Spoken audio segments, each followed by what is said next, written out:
Ding ding! Connect the dots. Welcome to another edition of Connect the Dots, a podcast that will bring people to you from various walks of life, be it business, politicians, arts and craft, and every other human endeavor, where they come to tell us their stories, where they started from, the processes that they went through to get to wherever they are, and how they are trying to keep the tempo at the end of it so that the success will be sustainable. This week, we decided to come with review of previous editions to see how we are doing and get your feedback on whether it is on right track, if it is the kind of conversation you want to continue seeing or you want us to do better in some aspects. And I'll start with bringing the first episode to you, which we had with a computer scientist, Yusufuddin A. Yusuf, where we spoke about the journey of creating content and going in between.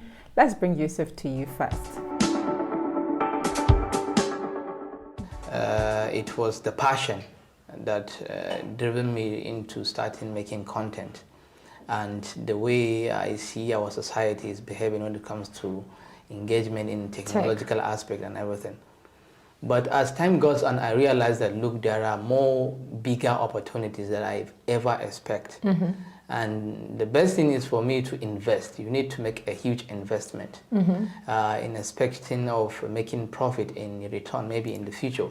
So currently, I would say I am investing a lot in my social media platforms. Be it on most of your social media platforms? In fact, almost all the social media handles, because currently now I am developing a website that I will be like uploading content. We have a premium content and we have a free content. If you want to start any business on social media, first of all, you need to study the modus operandi of the platform and the interaction of the users on that platform.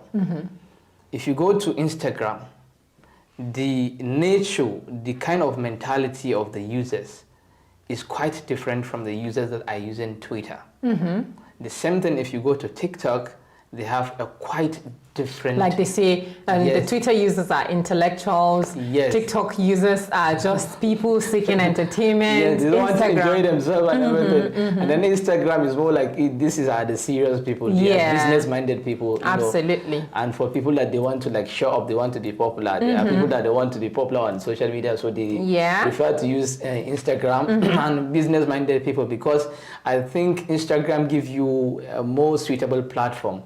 The necessary technology you need in order to showcase your business. If you look at the resolution of the picture quality, the video quality, the number of videos you can be able to upload, the duration and everything. So that's why most business owners, they prefer using Instagram than any other platform. Yes. And you need to do a lot of research, because you need to, in fact, sometimes you need to invest in what we call a psychological research on. You need to study the psychology of the users. So that was Yusufuddin A. Yusuf, who told us a little bit about the journey of creating content, starting with YouTube and leveraging on Instagram, TikTok, and other social media platforms.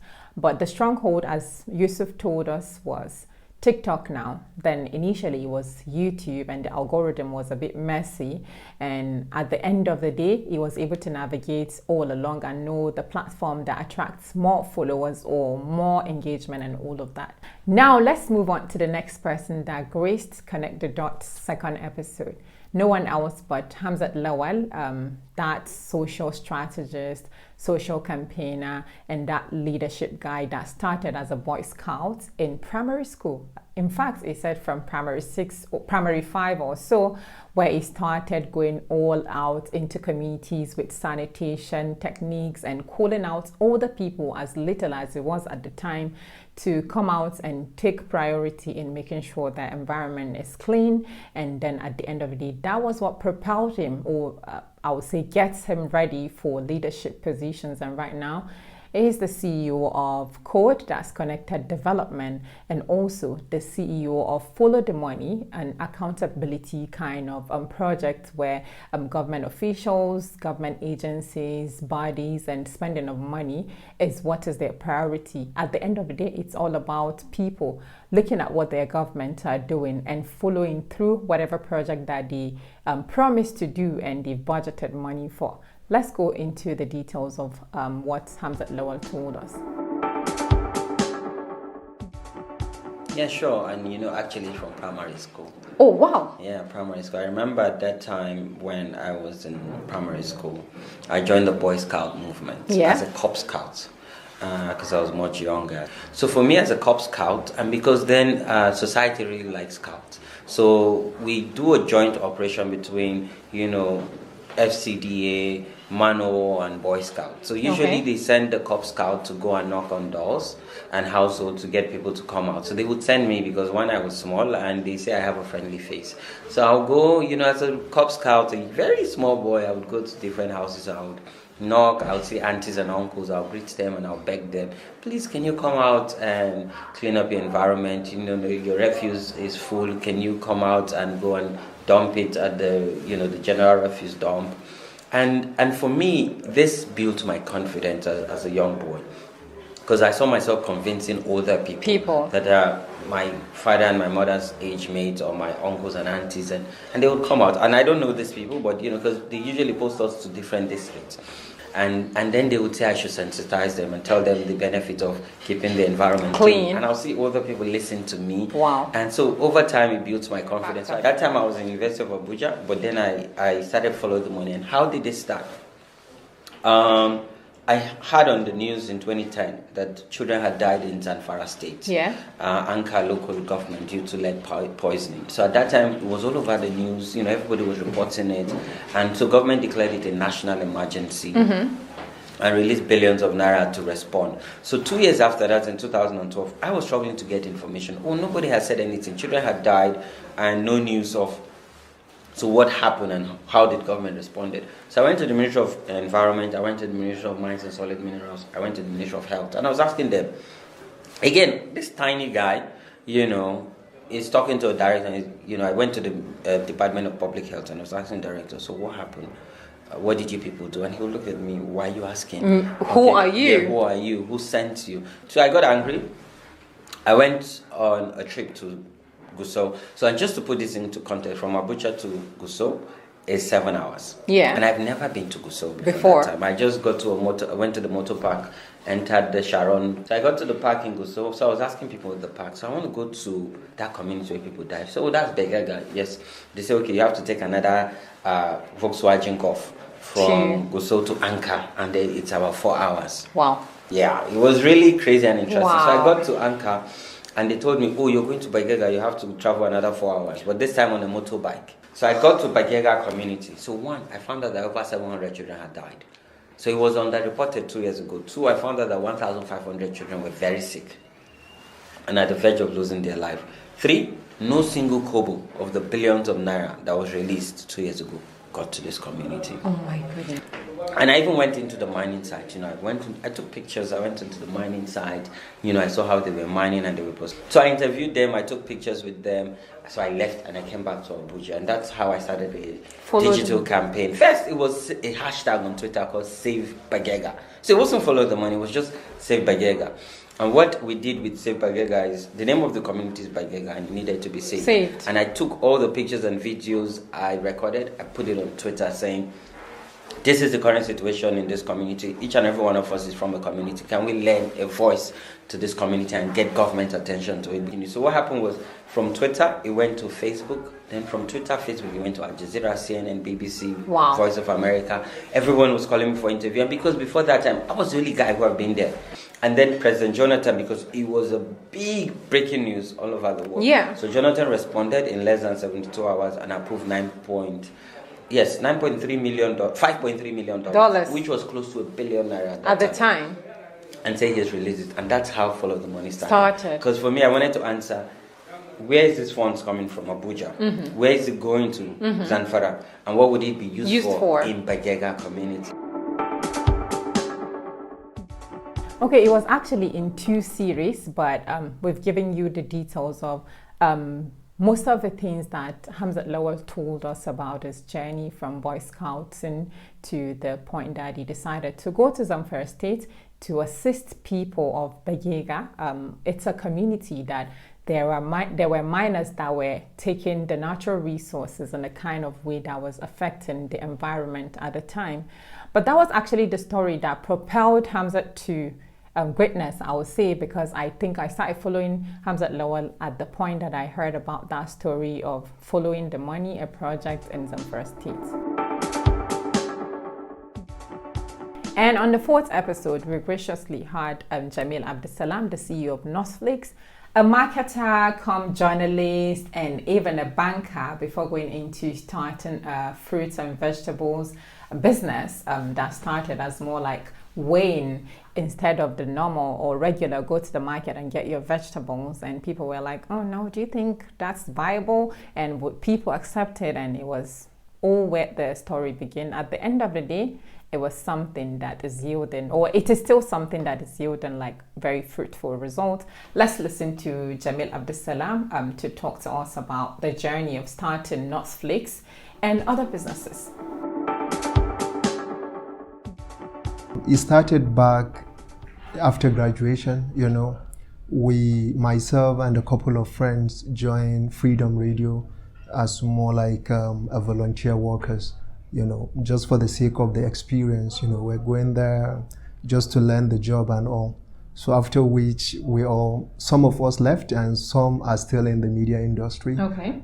From there, I joined a banking sector where I started as a sales agent.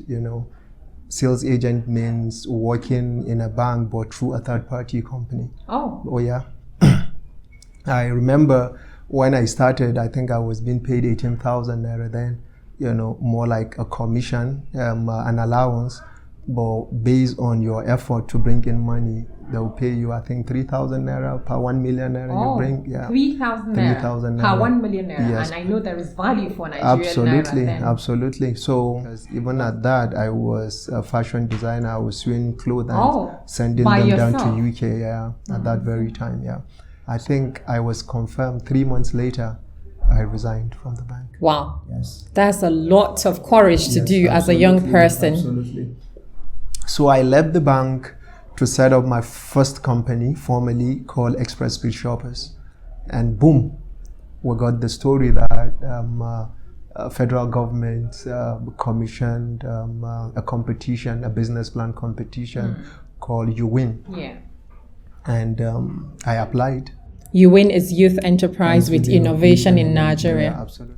I got to the final and I won 10 million. MashaAllah. That must be a huge work. That I got the opportunity of meeting Ali Nuhu, one of the veteran Kannywood actors. Absolutely. He has been there for decades, So he was just complaining about the issue they are facing, and some of these issues were issues of piracy, which I felt from my experience and my network of people in the IT is something that could be carved, And by then, I pulled a pen and paper, and started drafting a business plan on how to go about solving the problem, which I felt if I would really solve that problem, I would make a lot of money. From it.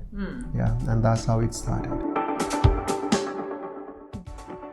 Wow, can you see when there is effort or when you're determined to get to a point in your life or you set a goal for yourself, it's very important that you start with smaller milestones. You see how Jamil started conceptualizing the idea around Northflix, which is related, or it looks similar to Netflix and the battle of the legal battle, I beg your pardon, and with the Netflix and like, oh, you're trying to steal our idea and all of that, or our brand and all of that.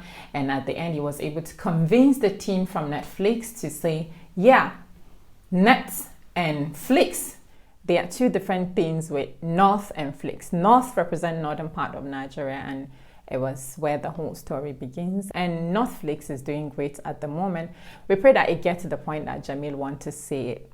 Okay, and now to my bestie. I swear.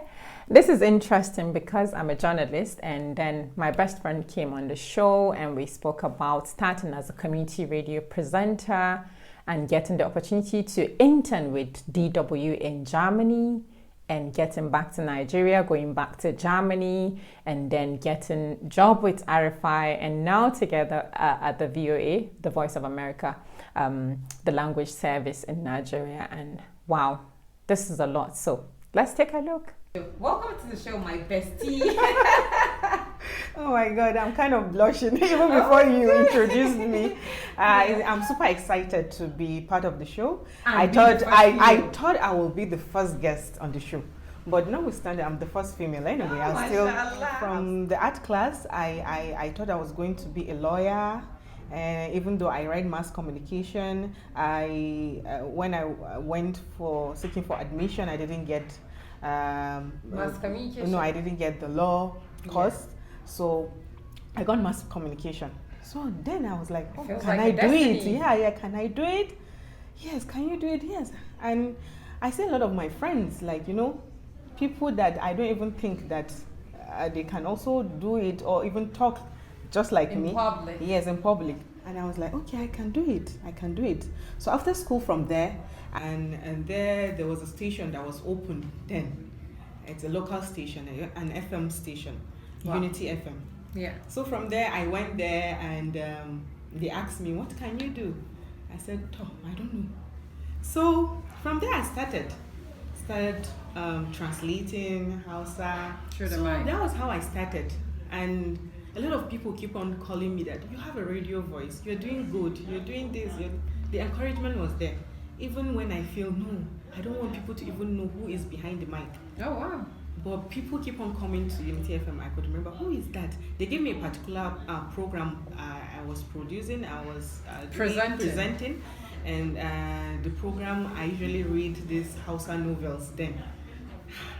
And people kept on encouraging, who is this girl? Who is this person? Who is the person behind the radio voice? So that was how it started. Media. It's from Unity FM actually. I got the offer to go to Germany. Internship? Internship with Deutsche Welle in Germany. And I was lucky enough to be selected as the person who will present the radio station there. Fortunately for me, I got another international media, another offer. And I started working with Radio France International. Wow. I went to Germany for the Global Media Forum, yes. I got the visa and I spent some weeks there. And after that, I came back and I started working with Radio France. And the reception I got, and I felt, wow, it was an experience that I can't forget for a lifetime. And boom, VOA came. The Voice of America. The voice of the mighty America. And I came and I applied. And God's so kind. Here I am, still working with the Voice of America. That's cool. Always believe in yourself. If you want it, go for it. Because that was how I started. If you want it, go for it. And do not allow anyone to discourage you. Just go for it. Have your own what you want to achieve and what you want to give to the society. Always believe in yourself and the sky will be your limit. Thank you. Okay, like I always say that my story is a story of God's. I see Shamsia's story as a story of God's too, because we all started from somewhere. Dream girl, like I started thinking about being a TV presenter right from SS2 also, because I was in a jet club. And at the end, I felt like, even though my undergraduate degree wasn't on media related studies, or it's literally more engineering than media, but I decided that this is the path I want to follow, and at the end of the day, see where I am. That's the same with Shamsia. And away from episode 5 with my bestie Shamsia, who started as a community radio presenter and got to where she is today. It's a big plus to say you've worked with 3 international mediums, and I want to be able to say that someday that, oh, I worked for the CNN and other places, you know. Yeah, it's really a story of God, and it's inspiring. I believe that it inspires you too, just like it inspires me. And moving to the next episode with Baba Yusuf, a certified strategist and the CEO of GITC. Global Trade and Investment Company Limited Nigeria. It's a multinational company, but it was started in Nigeria. It got based in Dubai and some other UAE, United Arab Emirates country, and I believe so much in the values that GITC is going to be bringing to the people. And it was also a story of God starting as a youngster who follows friends to the market in Kano to see the way business has been done, and then moving to checking for natural resources and trying to see how to sell those to other neighboring countries or give value to them. And at the end, got to where it is today, CEO NACO and other very viable businesses or companies and agencies within and outside Nigeria. It's also an interesting story. Let's take a look.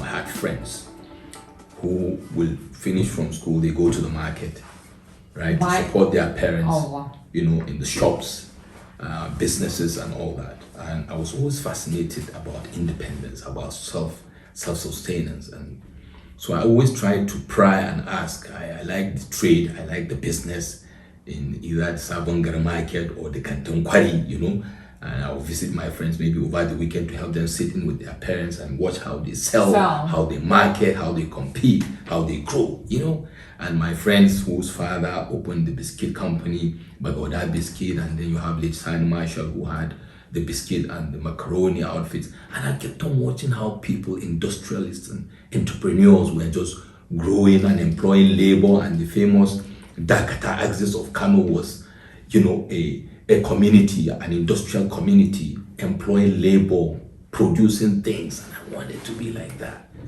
So even while I was in school in the UK, I always wanted to carry something along to when sell. You're going. Yes, to sell, to folks and make some coins, if you like. God has been faithful and merciful to me. I grew through the ranks and worked in Bahrain, in Qatar, in United Arab Emirates, and of course in Nigeria, working the different desks of IT, and then capped that by being a head of IT in the corporate world. And then moved on from the specialist desk to generalist, now preparing for the next level of leadership. Yeah. Moving to middle level management, to top tier management. All right. Of course, while we are growing, we are also adding value to our skills and competencies, and that took me through various institutions, including INSEAD Business School, including Wharton Business School, and others. Studying strategy, studying business, conflict resolution, crisis management, project management, and others. So find myself in the corporate world holding different positions of leadership, from head of IT, seeing myself in business development, capping that as a group GM, business development and strategy, and then at one point chief strategy officer of the Nigerian Aviation Handling Company.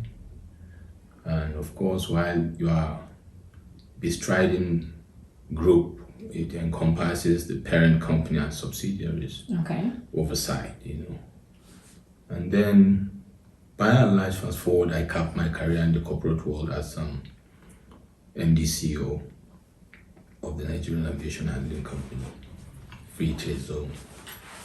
And from then on, later on, resigned voluntarily, having served meritoriously to the glory of God. I had the luck to work with a leader, late Ibrahim Aminu Sali, who took me under his wings.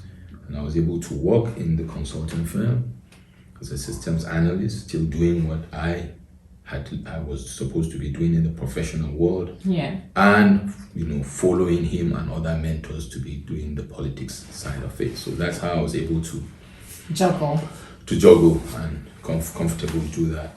And now we have Global Investment and Trade Company. We have IT Empire, Trading Company, LLC, located in Dubai, United Arab Emirates. We have other entities we are trying to groom to grow with. Between December 2018 during that break, the end of year break was when I decided I was really sure I wanted to set up GITC. And then what GICC is supposed to be doing. And by January, I decided it was time to set up GITC. So I decided to resign. I gave the normal notice in line with my contract as CEO. And immediately, it was like a week or so before my departure, my handovers, boom, I registered GITC. And I looked at what can we do to add value to the existing value chain of services and products vis-a-vis our capacities and competencies and those of my partners, my friends, my buddies, that really feel we should work together, with whom we share the same vision. People like Dr. Charles Ngbe, who was the director of PricewaterhouseCoopers. And we said, yeah, let's do this. And we started to say we will be doing a lot of advisory services on strategy, on what I call value chain optimization. So I just noticed that Baba Yusuf is someone that is good with words, and I really want to be better at what I do as a journalist, and I'll be looking onto doing more episodes or engaging in more communication stuff with Baba Yusuf. Your thoughts are very important and valid to us. That's why we're doing this review, so that you tell us how we are doing, where you want us to go, suggestions. Leave your comment in the comment section on YouTube, on Instagram, and anywhere you see this post. It is very important to us, and we value your feedback. And let's move on to the last episode, the one that aired last week with Alejasani Naji, an Igbo man who went to the corner to go and seek for a greener pasture at the age of 12.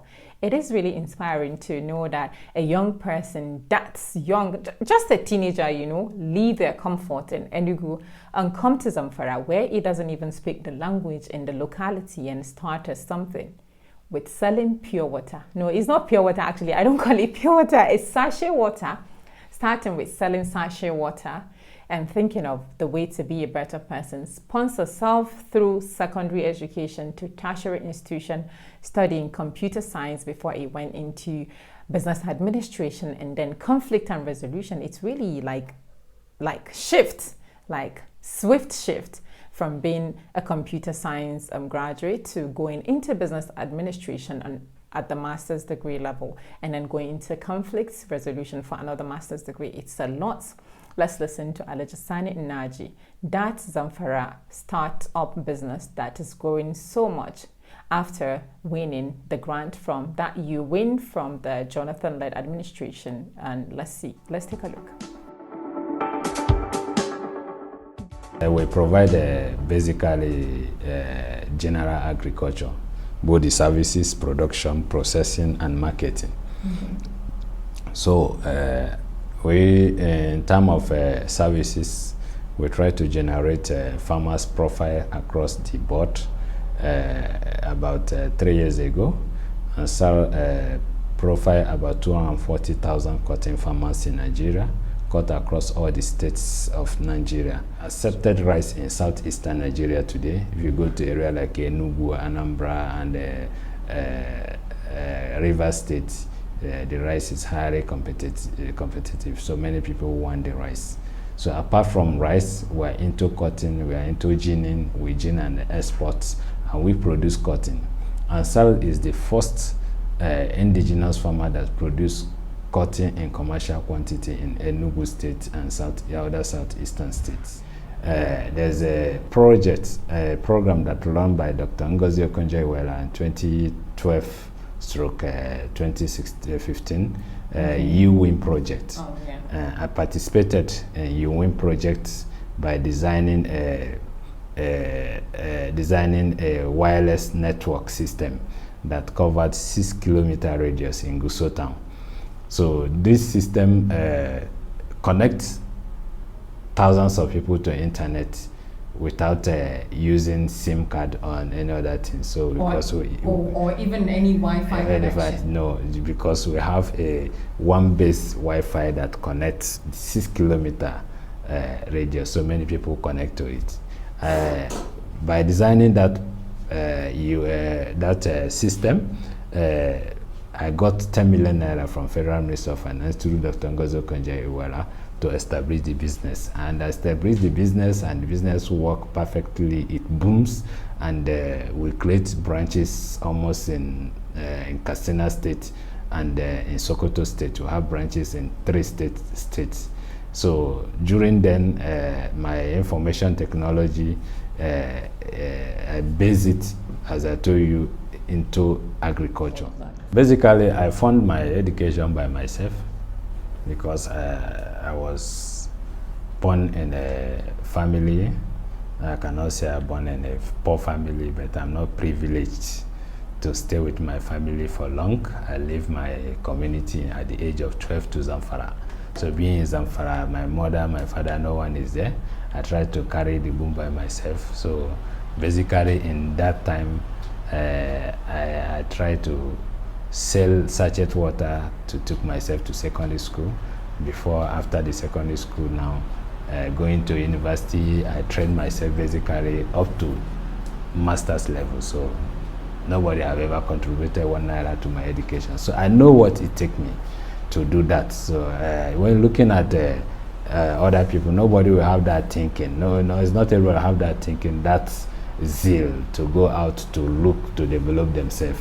So building that technical school, it's not everybody that is meant to go up to university level, but when you find yourself in a technical education, you know that I finished my secondary school, I have a job, I have a skill, so you can go out to find your daily bread. One message to the general public, especially the youth. Yeah, we have the power, we have the future, we have everything we want, but we have to decide it by ourselves.